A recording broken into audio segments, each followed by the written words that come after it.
Hey guys, Dave here with my Sienci Labs Longmill. I've had a couple of requests for a video to try to clarify the process for using index pins for doing two-sided milling. So, being a new channel in desperate need of views and subscribers, I'm feeling especially responsive to answering requests. Today I'm going to design and mill a simple two-sided text Vcarve. I'm designing in Vectric Vcarve, but the principles will apply no matter what software you're using. I feel pretty confident in this process, but do keep in mind that I am a relative newbie to the CNC world. Maybe that truth will be what keeps me from overcomplicating the whole thing. I really appreciate any feedback you want to leave in the comments, and I hope this helps somebody out.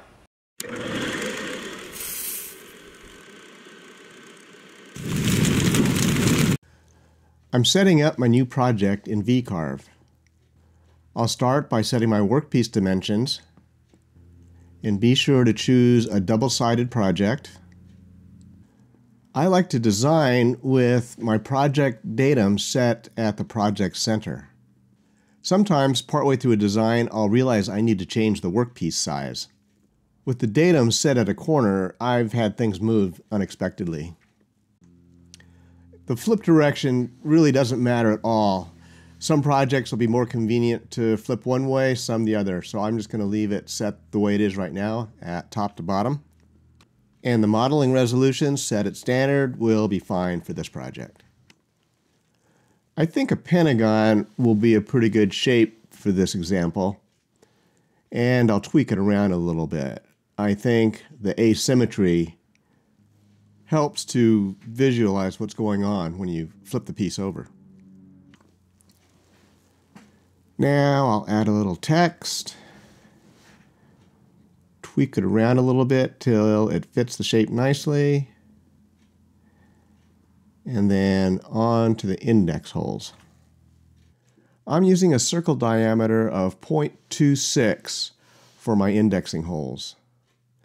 I cut my pins from a piece of 1/4-inch aluminum rod, and it actually measured about 0.26, and this seems to give me a consistently snug fit.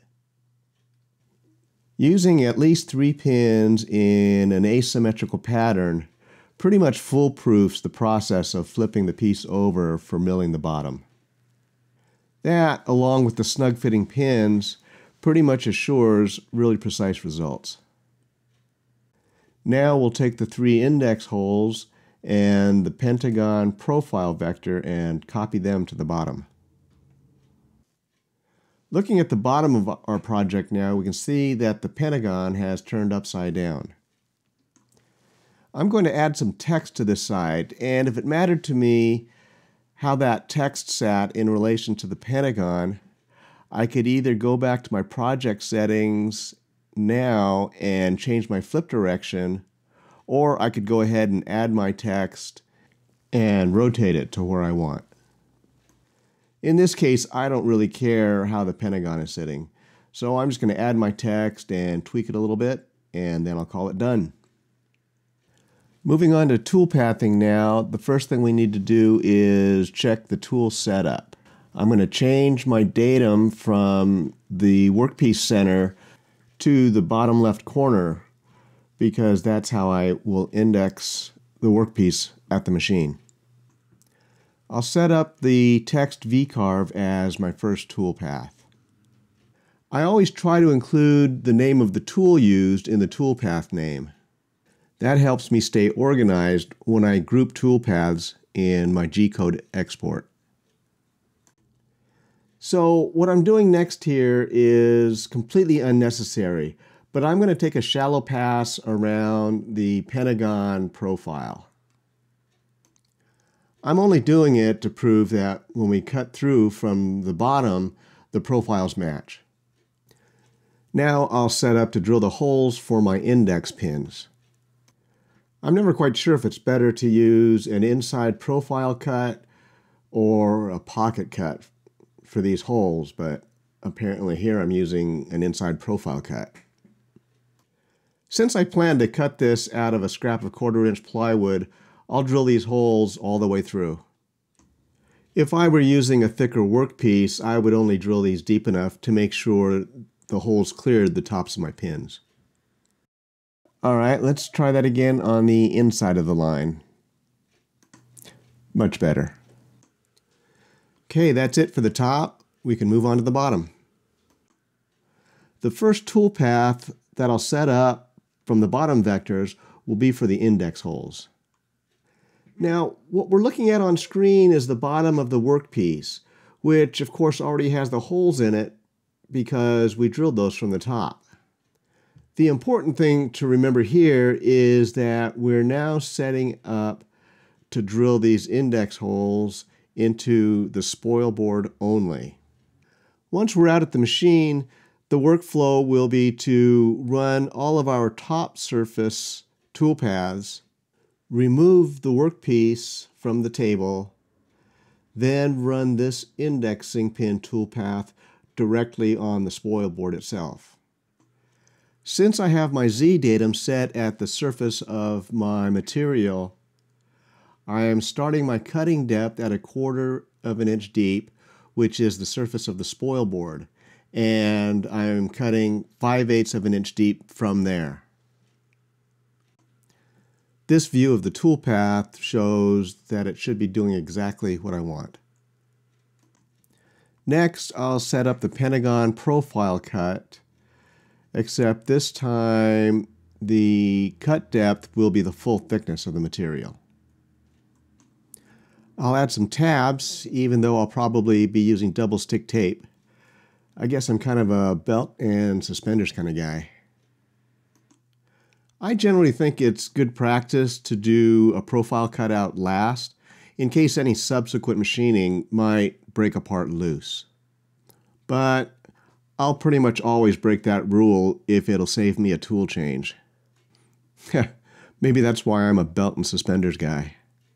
But I'm also not too worried about a little V-carve. So let's set up that last text V-carve now and preview it. That looks good. So I will do one last reset and then preview all sides. Okay, looks like I'm ready to export my G-code. I'll start on the top with the text Vcarve path. I'll create 2 new folders here in the project directory. One for the top surface toolpaths and another for the bottom. Then in the top folder, I'll save this first V-bit path.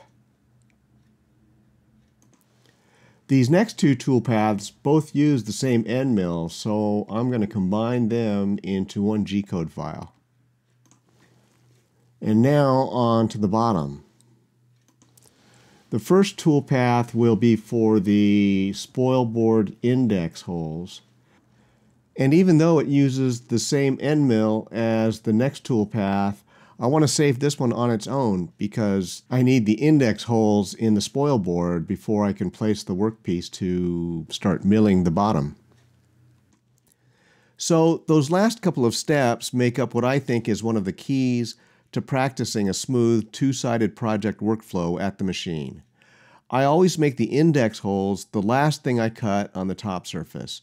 Then I can remove the workpiece, load the Spoilboard index G-code, and cut those holes all without a tool change or Z-probe. It really becomes a pretty smooth and simple 2-step process that fits in my little brain pretty nicely. With that said, let's finish exporting G-code for the last couple of toolpaths. All that's left are this outside profile, and finally the bottom text Vcarve. So I'm going to pause here for a couple of seconds to talk about my naming conventions for these Gcode files. I mentioned before that I like to put the name of the cutter at the beginning of each toolpath. But now, as I save my Gcode files, I number them in their order of operation, so I don't have to think about it again once I'm out at the machine. All right, so with that all done, we are ready to head out to the shop and start making some wood chips. I like to use a scrap of plywood or MDF as an auxiliary spoil board to preserve my main one. especially with two-sided projects because you end up just riddling the thing with 1/4-inch holes. I milled guidelines into my main board and use those to align the auxiliary spoil board. Then I'll line up my workpiece with the bottom edge of the auxiliary board and stick it down with some double-sided tape. I definitely don't need machinist level precision here because I have extra material around the edges. I will need perfect placement when I flip the piece over, but the indexing pins will take care of that. Next, I'll do an XYZ probe. So it's super important to remember here that this is the only time that I'll probe X and Y. I'll need to Z-touch every time I change cutting bits, but I have to leave X and Y alone. When I flip the workpiece and reposition it with the index pins, it'll be right where the G-code expects it to be. Now I'm ready to load my first cutting path into GSender. I usually like to run the path outline just to confirm that GSender and I both agree that the workpiece is about where it should be. That looks about right, so let's cut. Now I'll load up my second path, which is that shallow outline pass and the holes for the index pins. I need to change over to the 1/8-inch end mill for these. And then a Z probe for the new cutter. And we're ready to get back to cutting.